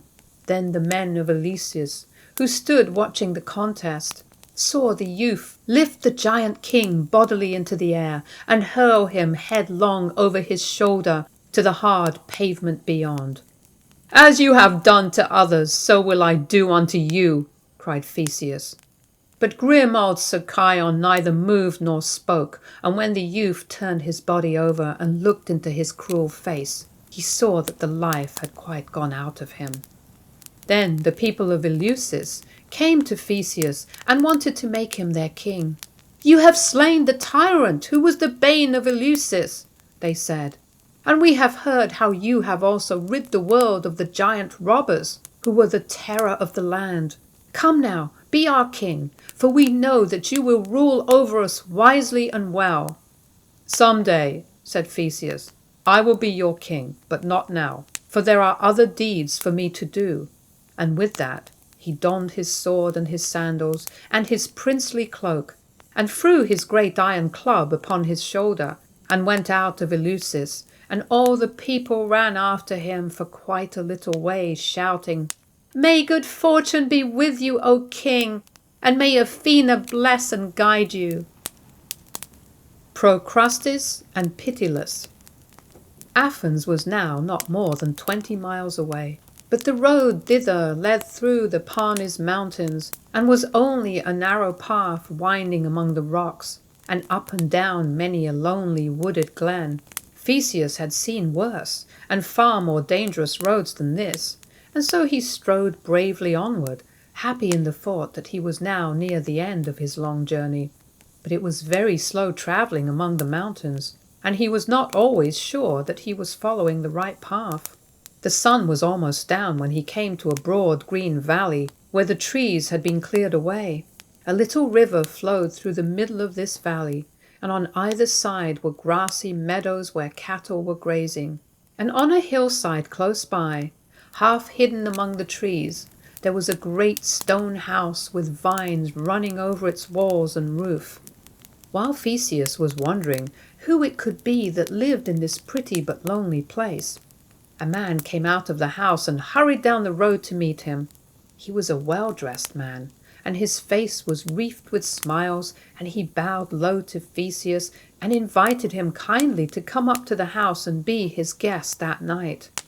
"This is a lonely place," he said. "It is not often that travelers pass this way, but there is nothing that gives me so much joy as to find strangers and feast them at my table and hear them tell of the things they have seen and heard. Come up and sup with me and lodge under my roof, and you shall sleep on a wonderful bed which I have, a bed which fits every guest and cures him of every ill." Theseus was pleased with the man's ways, and he was both hungry and tired. He went up with him and sat down under the vines by the door. And the man said, "Now I will go in and make the bed ready for you, and you can lie down upon it and rest. And later, when you feel refreshed, you shall sit at my table and sup with me, and I will listen to the pleasant tales which I know you will tell." When he had gone into the house, Theseus looked around him to see what sort of a place it was. He was filled with surprise at the richness of it, at the gold and silver and beautiful things with which every room seemed to be adorned, for it was indeed a place fit for a prince. While he was looking and wondering, the vines before him were parted, and the fair face of a young girl peeped out. "Noble stranger," she whispered, "do not lie down on my master's bed, for those who do so never rise again. Fly down the glen and hide yourself in the deep woods ere he returns, or else there will be no escape for you." "Who is your master, fair maiden, that I should be afraid of him?" asked Theseus. "Men call him Procrustes, or the Stretcher," said the girl, and she talked low and fast. "He is a robber. He brings hither all the strangers that he finds traveling through the mountains. He puts them on his iron bed. He robs them of all they have. No one who comes into his house ever goes out again." "Why do they call him the Stretcher? And what is that iron bed of his?" asked Theseus, in no wise alarmed. "Did he not tell you that it fits all guests?" said the girl. "And most truly it does fit them, for if a traveller is too long, Procrustes hews off his legs until he is of the right length. But if he is too short, as is the case with most guests, then he stretches his limbs and body with ropes until he is long enough. It is for this reason that men call him the Stretcher." "Methinks that I have heard of this Stretcher before," said Theseus, and then he remembered that someone at Eleusis had warned him to beware of the wily robber Procrustes, who lurked in the glens of the Parnes peaks and lured travellers into his den. "Hark, hark!" whispered the girl. "I hear him coming." And the vine leaves closed over her hiding place. The very next moment Procrustes stood in the door, bowing and smiling, as though he had never done any harm to his fellow men. "My dear young friend," he said, "the bed is ready, and I will show you the way. After you have taken a pleasant little nap, we will sit down at table, and you may tell me of the wonderful things which you have seen in the course of your travels." Theseus arose and followed his host, and when they had come into an inner chamber, there, surely enough, was the bedstead of iron, very curiously wrought, and upon it a soft couch, which seemed to invite him to lie down and rest. But Theseus, peering about, saw the axe and the ropes with cunning pulleys lying hidden beneath the curtains, and he saw, too, that the floor was covered with stains of blood. "Now, my dear young friend," said Procrustes, "I pray you to lie down and take your ease, for I know that you have travelled far and are faint from want of rest and sleep. Lie down, and while sweet slumber overtakes you, I will have a care that no unseemly noise, nor buzzing fly, nor vexing gnat disturbs your dreams." "Is this your wonderful bed?" asked Theseus. "It is," answered Procrustes, "and you need but to lie down upon it, and it will fit you perfectly." "But you must lie upon it first," said Theseus, "and let me see how it will fit itself to your stature." "Ah, no," said Procrustes, "for then the spell would be broken." And as he spoke, his cheeks grew ashy pale. "But I tell you, you must lie upon it," said Theseus, and he seized the trembling man around the waist and threw him by force upon the bed. And no sooner was he prone upon the couch than curious iron arms reached out and clasped his body in their embrace, and held him down so that he could not move hand or foot. The wretched man shrieked and cried for mercy, but Theseus stood over him and looked him straight in the eye. "Is this the kind of bed on which you have your guests lie down?" he asked. But Procrustes answered not a word. Then Theseus brought out the axe and the ropes and the pulleys, and asked him what they were for, why they were hidden in the chamber. He was still silent, and could do nothing now but tremble and weep. "Is it true," said Theseus, "that you have lured hundreds of travellers into your den only to rob them? Is it true that it is your wont to fasten them in this bed and then chop off their legs or stretch them out until they fit the iron frame? Tell me, is this true?" "It is true, it is true," sobbed Procrustes. "And now kindly touch the spring above my head and let me go, and you shall have everything that I possess." But Theseus turned away. "You are caught," he said, "in the trap which you set for others and for me. There is no mercy for the man who shows no mercy." And he went out of the room and left the wretch to perish by his own cruel device. Theseus looked through the house and found there great wealth of gold and silver and costly things which Procrustes had taken from the strangers who had fallen into his hands. He went into the dining hall, and there indeed was the table spread with a rich feast of meats and drinks and delicacies such as no king would scorn. But there was a seat and a plate for only the host, and none at all for guests. Then the girl, whose fair face Theseus had seen among the vines, came running into the house, and she seized the young hero's hands and blessed and thanked him because he had rid the world of the cruel Procrustes. "Only a month ago," she said, "my father, a rich merchant of Athens, was travelling towards Eleusis, and I was with him, happy and carefree as any bird in the green woods. This robber lured us into his den, for we had much gold with us. My father he stretched upon his iron bed, but me he made his slave." Then Theseus called together all the inmates of the house, poor wretches whom Procrustes had forced to serve him, and he parted the robbers' spoils among them, and told them that they were free to go wheresoever they wished.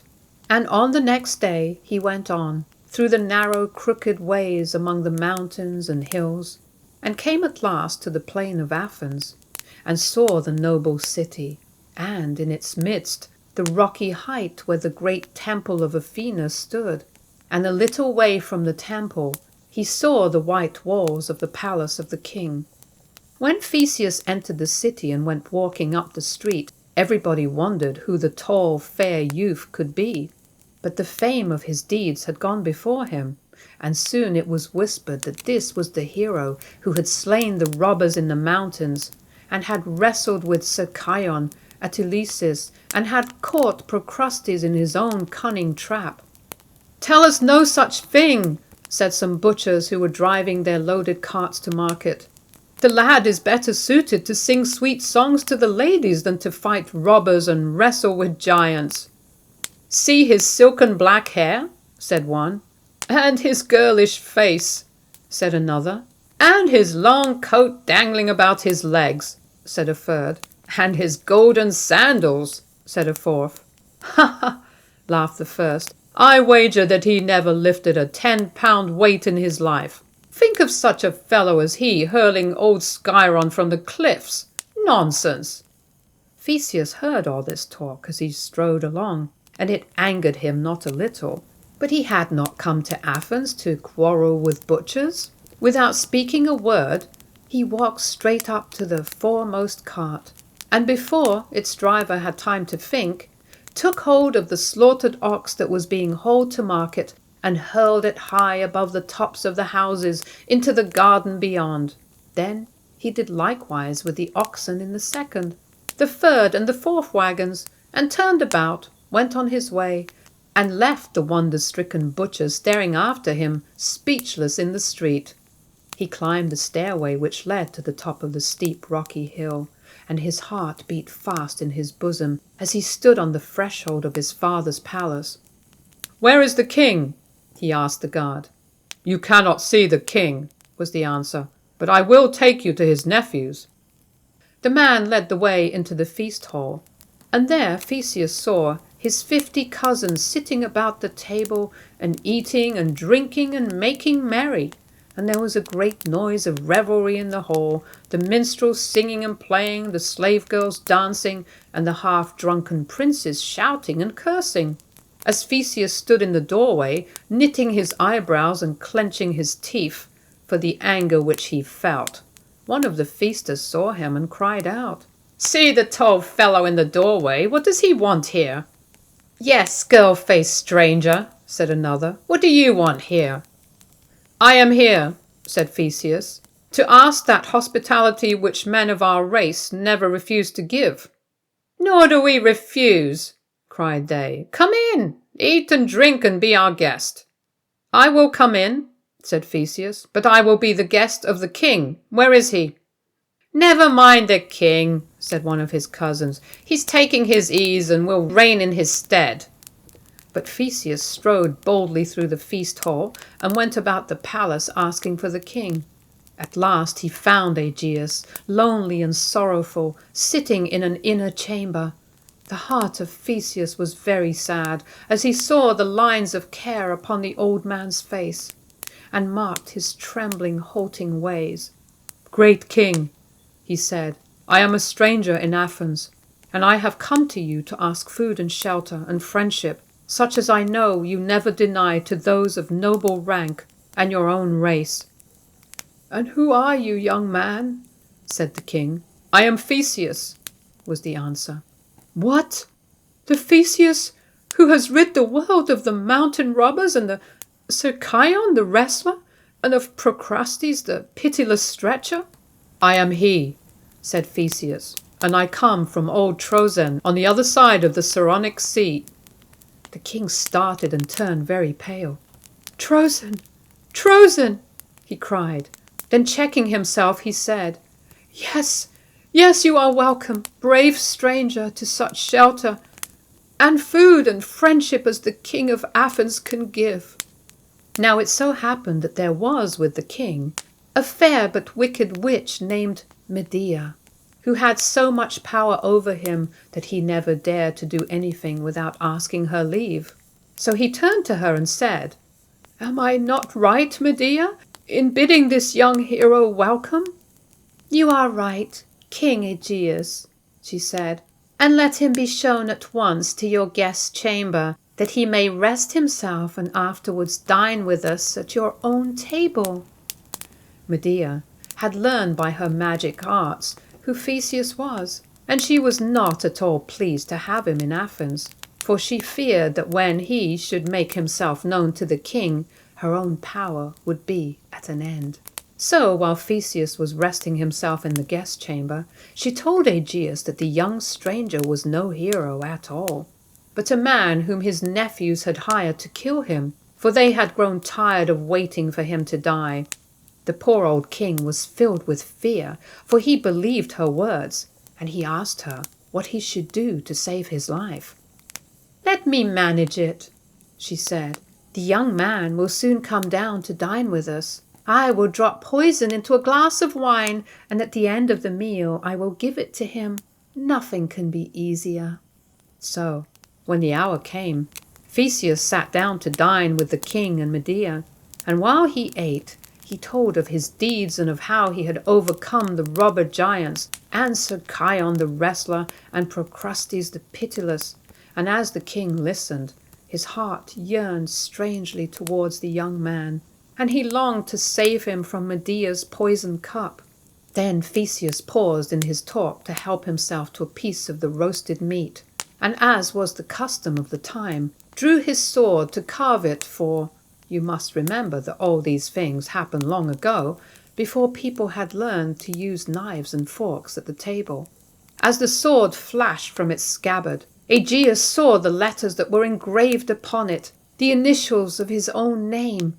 He knew at once that it was the sword which he had hidden so many years before under the stone on the mountainside above Trozen. "My son! My son!" he cried, and he sprang up and dashed the cup of poisoned wine from the table and flung his arms around Theseus. It was indeed a glad meeting for both father and son, and they had many things to ask and to tell. As for the wicked Medea, she knew that her day of rule was past. She ran out of the palace and whistled a loud, shrill call, and men say that a chariot drawn by dragons came rushing through the air, and that she leapt into it and was carried away, and no one ever saw her again. The very next morning, Aegeus sent out his heralds to make it known through all the city that Theseus was his son, and that he would in time be king in his stead.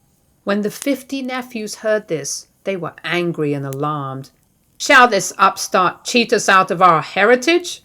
they cried, and they made a plot to waylay and kill Theseus in a grove close by the city. Right cunningly did the wicked fellows lay their trap to catch the young hero, and one morning as he was passing that way alone, several of them fell suddenly upon him with swords and lances and tried to slay him outright. They were 30 to 1, but he faced them boldly and held them at bay while he shouted for help. The men of Athens, who had borne so many wrongs from the hands of the nephews, came running out from the streets, and in the fight which followed, every one of the plotters who had lain in ambush was slain, and the other nephews, when they heard about it, fled from the city in haste and never came back again. The Wonderful Artisan. Perdix. While Athens was still only a small city, there lived within its walls a man named Daedalus, who was the most skillful worker in wood and stone and metal that had ever been known. It was he who taught the people how to build better houses, and how to hang their doors on hinges, and how to support the roofs with pillars and posts. He was the first to fasten things together with glue. He invented the plumb line and the auger, and he showed seamen how to put up masts in their ships, how to rig the sails to them with ropes. He built a stone palace for Aegeus, the young king of Athens, and beautified the temple of Athena which stood on the great rocky hill in the middle of the city. Daedalus had a nephew named Perdix, whom he had taken when a boy to teach the trade of builder. But Perdix was a very apt learner, and soon surpassed his master in the knowledge of many things. His eyes were ever open to see what was going on about him, and he learned the lore of the fields and the woods. Walking one day by the sea, he picked up the backbone of a great fish, and from it he invented the saw. Seeing how a certain bird carved holes in the trunks of trees, he learned how to make and use the chisel. Then he invented the wheel, which potters use in molding clay, and he made of a forked stick the first pair of compasses for drawing circles, and he studied out many other curious and useful things. Daedalus was not pleased when he saw that the lad was so apt and wise, so ready to learn, and so eager to do. "If he keeps on in this way," he murmured, "he will be a greater man than I.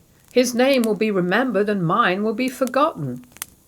Day after day, while at his work, Daedalus pondered over this matter, and soon his heart was filled with hatred towards young Perdix. One morning, when the two were putting up an ornament on the outer wall of Athena's temple, Daedalus bade his nephew go out on a narrow scaffold which hung high over the edge of the rocky cliff whereupon the temple stood. Then, When the lad obeyed, it was easy enough, with the blow of a hammer to knock the scaffold from its fastenings. Poor Perdix fell headlong through the air, and he would have been dashed in pieces upon the stones at the foot of the cliff, had not kind Athena seen him and taken pity upon him. While he was yet whirling through mid-air, she changed him into a partridge, and he flitted away to the hills to live forever in the woods and fields which he loved so well. And to this day, when summer breezes blow and the wild flowers bloom in meadow and glade, the voice of Perdix may still sometimes be heard, calling to his mate from among the grass and reeds or amid the leafy underwoods. Minos. As for Daedalus, when the people of Athens heard of his dastardly deed, they were filled with grief and rage-grief for young Perdix, whom all had learned to love, rage towards the wicked uncle who loved only himself. At first, they were for punishing Daedalus with the death which he so richly deserved, but when they remembered what he had done to make their homes pleasanter and their lives easier, they allowed him to live, and yet they drove him out of Athens and bade him never return.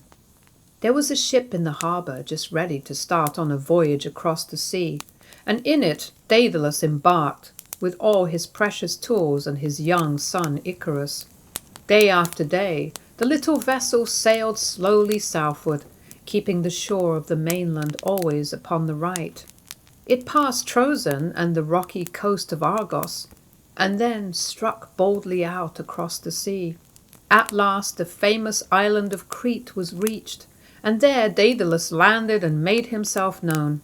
And the king of Crete, who had already heard of his wondrous skill, welcomed him to his kingdom and gave him a home in his palace, and promised that he should be rewarded with great riches and honour if he would but stay and practice his craft there as he had done in Athens.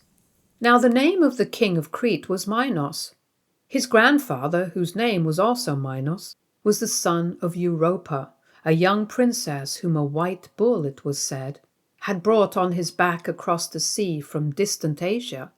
This elder Minos had been accounted the wisest of men, so wise indeed that Jupiter chose him to be one of the judges of the lower world. The younger Minos was almost as wise as his grandfather, and he was brave and far-seeing and skilled as a ruler of men.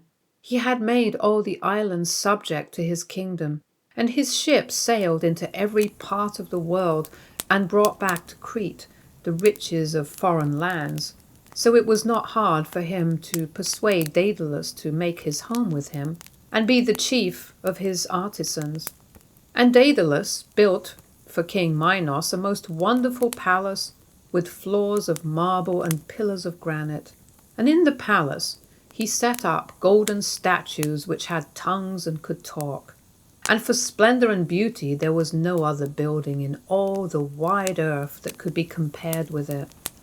There lived in those days among the hills of Crete a terrible monster called the Minotaur, the like of which has never been seen from that time until now. This creature, it was said, had the body of a man but the face and head of a wild bull, and the fierce nature of a mountain lion. The people of Crete would not have killed him if they could, for they thought that the mighty folk who lived with Jupiter on the mountain top had sent him among them, and that these beings would be angry if anyone should take his life. He was the pest and terror of all the land. Where he was least expected, there he was sure to be. And almost every day some man, woman, or child was caught and devoured by him. "You have done so many wonderful things," said the king to Daedalus. "Can you not do something to rid the land of this Minotaur?" "Shall I kill him?" asked Daedalus. "Ah, no," said the king. "That would only bring greater misfortunes upon us." "I will build a house for him then," said Daedalus, "and you can keep him in it as a prisoner." "But he may pine away and die if he is penned up in prison," said the king. "He shall have plenty of room to roam about," said Daedalus. And if you will only now and then feed one of your enemies to him, I promise you that he shall live and thrive." So the wonderful artisan brought together his workmen, and they built a marvelous house with so many rooms in it, and so many winding ways that no one who went far into it could ever find his way out again. And Daedalus called it the Labyrinth, and cunningly persuaded the Minotaur to go inside of it.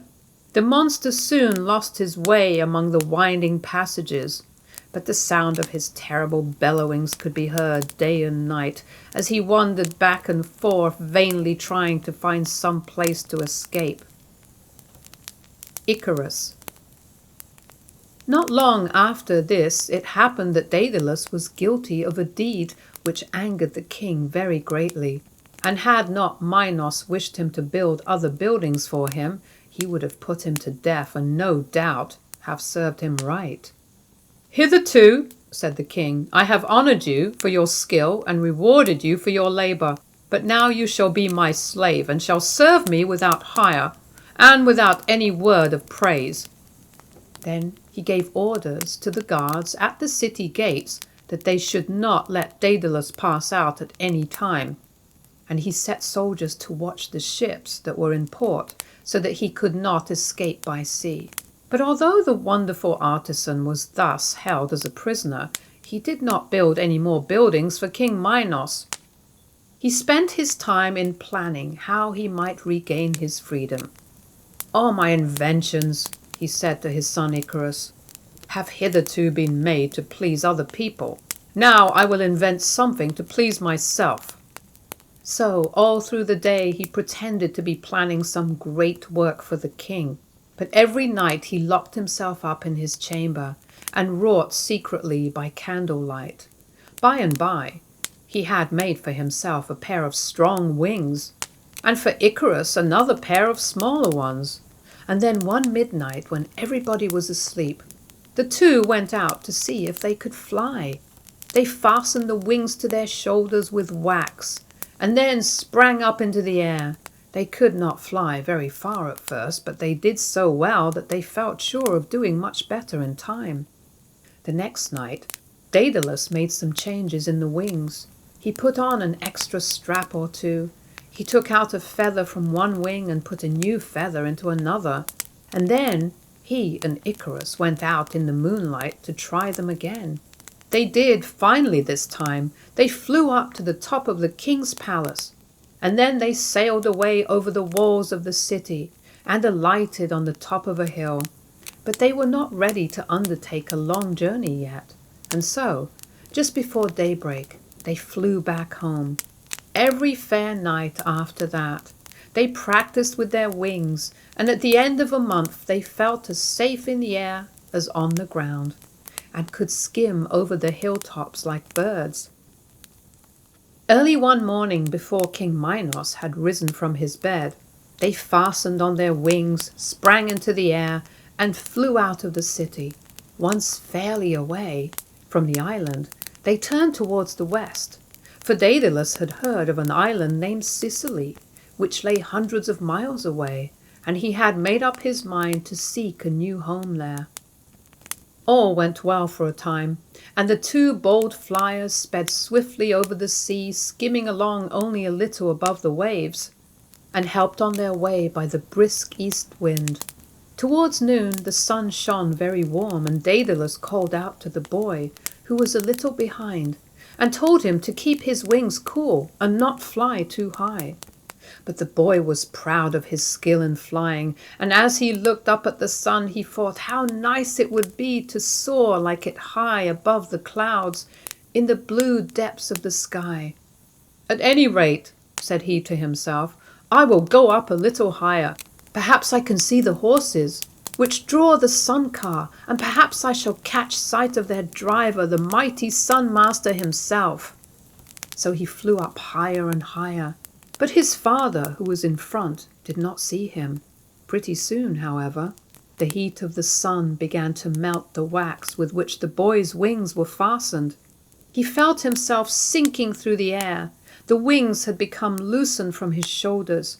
He screamed to his father, but it was too late. Daedalus turned just in time to see Icarus fall headlong into the waves.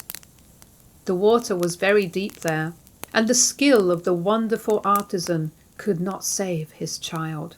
He could only look with sorrowing eyes at the unpitying sea and fly on alone to distant Sicily.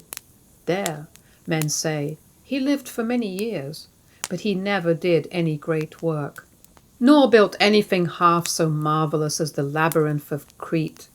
And the sea in which poor Icarus was drowned was called forever afterwards by his name, the Icarian Sea. The cruel tribute, the treaty. Minos, king of Crete, had made a war upon Athens.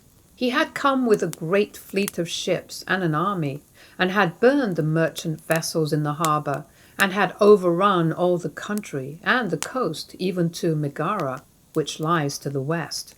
He had laid waste the fields and gardens round about Athens, and pitched his camp close to the walls, and had sent word to the Athenian rulers that on the morrow he would march into their city with fire and sword, and would slay all their young men, and would pull down all their houses, even to the temple of Athena, which stood on the great hill above the town.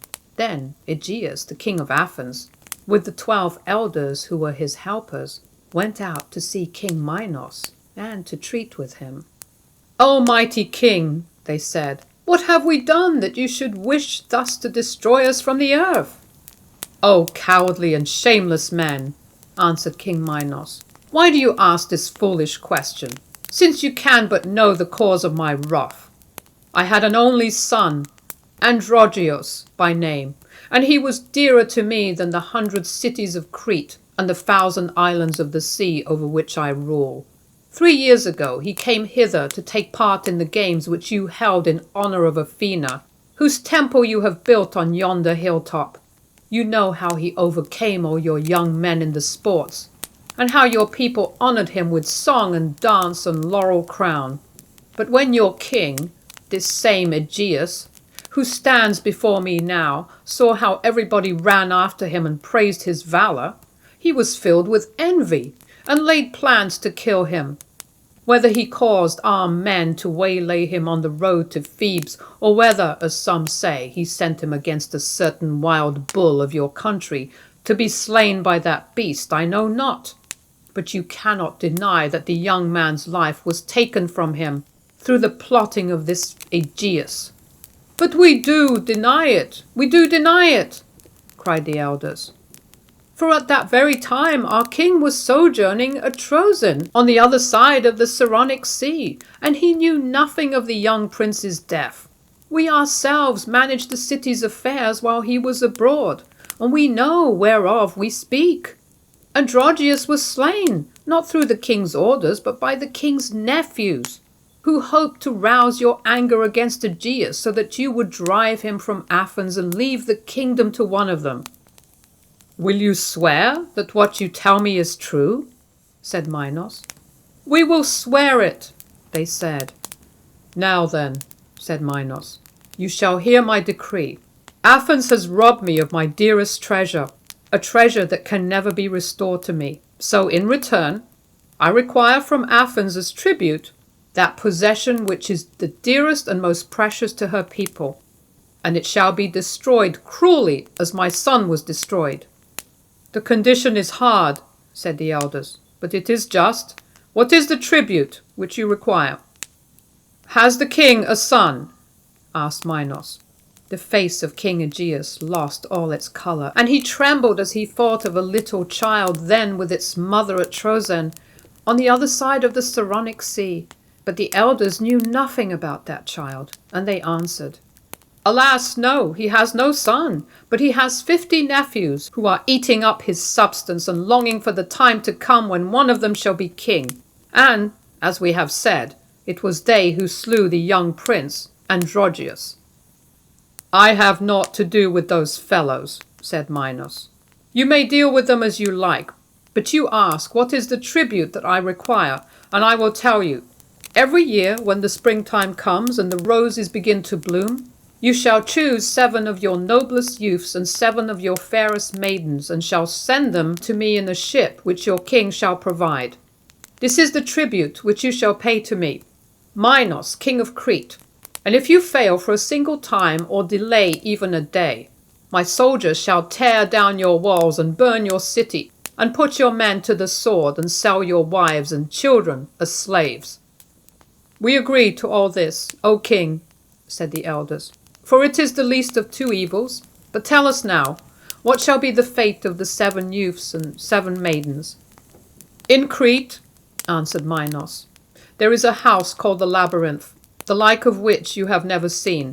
In it there are 1,000 chambers and winding ways, and whosoever goes even a little way into them can never find his way out again. Into this house the 7 youths and the 7 maidens shall be thrust, and they shall be left there. To perish with hunger? Cried the elders. To be devoured by a monster whom men call the Minotaur, said Minos. Then King Aegeus and the elders covered their faces and wept, and went slowly back into the city to tell their people of the sad and terrible conditions upon which Athens could alone be saved. It is better that a few should perish than that the whole city should be destroyed, they said. The tribute. Years passed by. Every spring when the roses began to bloom, 7 youths and 7 maidens were put on board of a black-sailed ship and sent to Crete to pay the tribute which King Minos required. In every house in Athens there was sorrow and dread, and the people lifted up their hands to Athena on the hilltop and cried out, "How long, O Queen of the Air? How long shall this thing be?" In the meanwhile, the little child at Troezen on the other side of the sea had grown to be a man. His name, Theseus, was in everybody's mouth, for he had done great deeds of daring, and at last he had come to Athens to find his father, King Aegeus, who had never heard whether he was alive or dead. And when the youth had made himself known, the king had welcomed him to his home, and all the people were glad because so noble a prince had come to dwell among them, and in time to rule over their city. The springtime came again. The black-sailed ship was rigged for another voyage. The rude Cretan soldiers paraded the streets, and the herald of King Minos stood at the gates and shouted, "Yet 3 days, O Athenians, and your tribute will be due and must be paid." Then in every street the doors of the houses were shut, and no man went in or out. But everyone sat silent with pale cheeks and wondered whose lot it would be to be chosen this year. But the young prince Theseus did not understand, for he had not been told about the tribute. "What is the meaning of all this?" he cried. "What right has a Cretan to demand tribute in Athens? What is this tribute of which he speaks?" Then Aegeus led him aside, and with tears told him of the sad war with King Minos, and of the dreadful terms of peace. "Now say no more," sobbed Aegeus. "It is better that a few shall die even thus, than that all should be destroyed." "But I will say more," cried Theseus. "Athens shall not pay tribute to Crete. I myself will go with these youths and maidens, and I will slay the monster Minotaur, and defy King Minos himself upon his throne." "Oh, do not be so rash," said the king, "for no one who is thrust into the den of the Minotaur ever comes out again. Remember that you are the hope of Athens, and do not take this great risk upon yourself." "Say you that I am the hope of Athens?" said Theseus. "Then how can I do otherwise than go?" And he began at once to make himself ready. On the 3rd day, all the youths and maidens of the city were brought together in the marketplace, so that lots might be cast for those who were to be taken. Then 2 vessels of brass were brought and set before King Aegeus, and the herald who had come from Crete. Into one vessel they placed as many bowls as there were noble youths in the city, and into the other as many as there were maidens, and all the bowls were white save only 7 in each vessel, and those were black as ebony. Then every maiden, without looking, reached her hand into one of the vessels and drew forth a ball. And those who took the black balls were borne away to the black ship, which lay in waiting by the shore. The young men also drew lots in like manner. But when 6 black balls had been drawn, Theseus came quickly forward and said, "Hold, let no more balls be drawn. I will be the 7th youth to pay this tribute. Now let us go aboard the black ship and be off." Then the people, and King Aegeus himself, went down to the shore to take leave of the young men and maidens whom they had no hope of seeing again.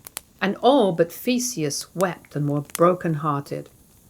"I will come again, father," he said. "I will hope that you may," said the old king. "If when this ship returns I see a white sail spread above the black one, then I shall know that you are alive and well. But if I see only the black one, it will tell me that you have perished." And now the vessel was loosed from its moorings, the north wind filled the sail, and the 7 youths and 7 maidens were borne away over the sea, towards the dreadful death which awaited them in far distant Crete. The Princess.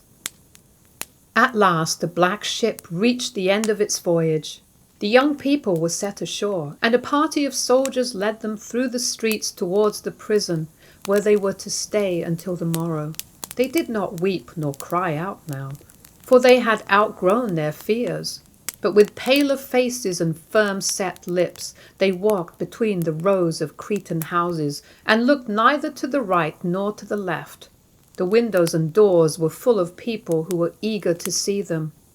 "What a pity that such brave young men should be food for the Minotaur," said some. "Ah, that the maidens so beautiful should meet a fate so sad," said others.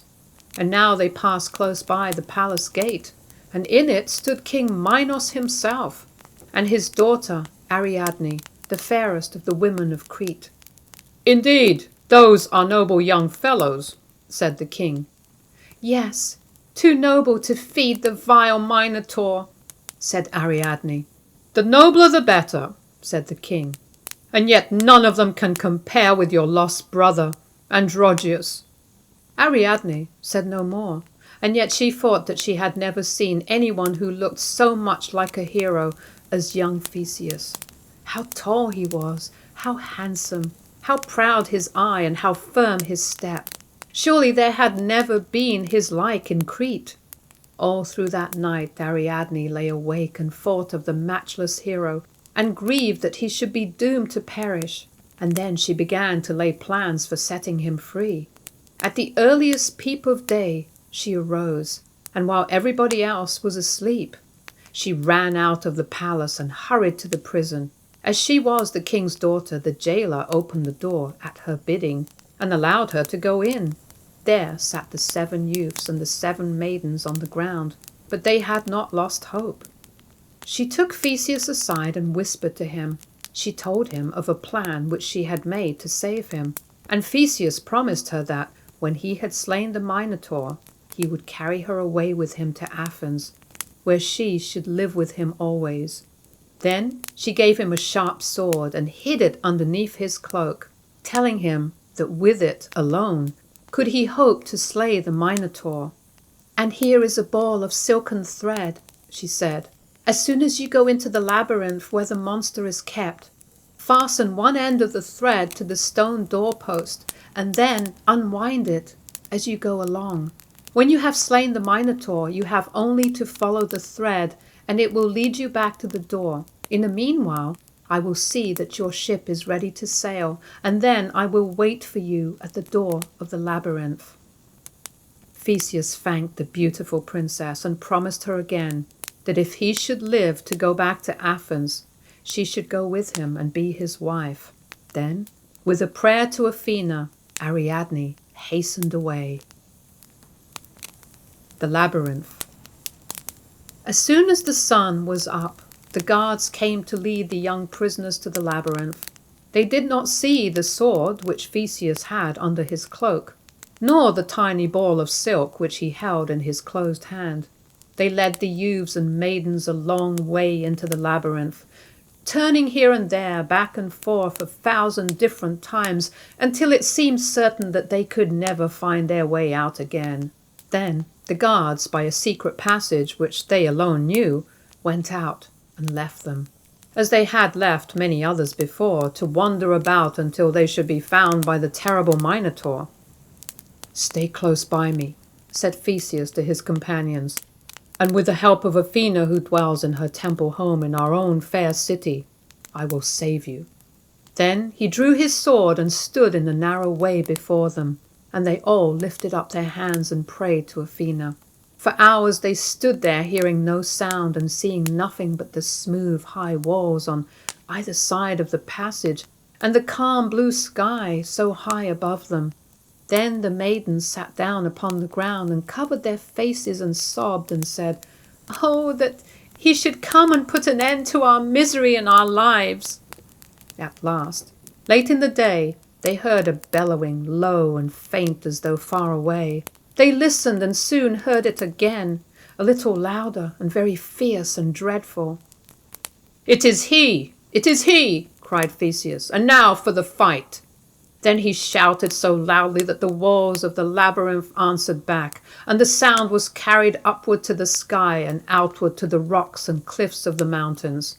The Minotaur heard him, and his bellowings grew louder and fiercer every moment. "He is coming!" cried Theseus, and he ran forward to meet the beast. The 7 maidens shrieked, but tried to stand up bravely and face their fate, and the 6 young men stood together with firm set teeth and clenched fists, ready to fight to the last. Soon the Minotaur came into view, rushing down the passage towards Theseus and roaring most terribly. He was twice as tall as a man, and his head was like that of a bull with huge sharp horns and fiery eyes and a mouth as large as a lion's. But the young men could not see the lower part of his body, for the cloud of dust which he raised in running. When he saw Theseus with the sword in his hand coming to meet him, he paused, for no one had ever faced him in that way before. Then he put his head down and rushed forward, bellowing. But Theseus leapt quickly aside and made a sharp thrust with his sword as he passed, and hewed off one of the monster's legs above the knee. The Minotaur fell upon the ground, roaring and groaning and beating wildly about with his horned head and his hoof-like fists. But Theseus nimbly ran up to him and thrust the sword into his heart, and was away again before the beast could harm him. A great stream of blood gushed from the wound, and soon the Minotaur turned his face towards the sky and was dead. Then the youths and maidens ran to Theseus and kissed his hands and feet and thanked him for his great deed. And, as it was already growing dark, Theseus bade them follow him while he wound up the silken thread which was to lead them out of the labyrinth. Through 1,000 rooms and courts and winding ways they went, and at midnight they came to the outer door and saw the city lying in the moonlight before them. And only a little way off was the seashore where the black ship was moored, which had brought them to Crete. The door was wide open, and beside it stood Ariadne waiting for them. "The wind is fair, the sea is smooth, and the sailors are ready," she whispered, and she took the arm of Theseus, and all went together through the silent streets to the ship. When the morning dawned, they were far out to sea, and looking back from the deck of the little vessel, only the white tops of the Cretan mountains were in sight. Minos, when he arose from sleep, did not know that the youths and maidens had gotten safe out of the labyrinth. But when Ariadne could not be found, he thought that robbers had carried her away. He sent soldiers out to search for her among the hills and mountains, never dreaming that she was now well on the way towards distant Athens. Many days passed, and at last the searchers returned, and said that the princess could nowhere be found. Then the king covered his head and wept and said, "Now indeed I am bereft of all my treasures." In the meanwhile, King Aegeus of Athens had sat day after day on a rock by the shore, looking and watching if by chance he might see a ship coming from the south. At last, the vessel with Theseus and his companions hove in sight, but it still carried only the black sail, for in their joy the young men had forgotten to raise the white one. "Alas, alas, my son has perished," moaned Aegeus, and he fainted and fell forward into the sea and was drowned. And that sea, from then until now, has been called by his name, the Aegean Sea. Thus, Theseus became king of Athens.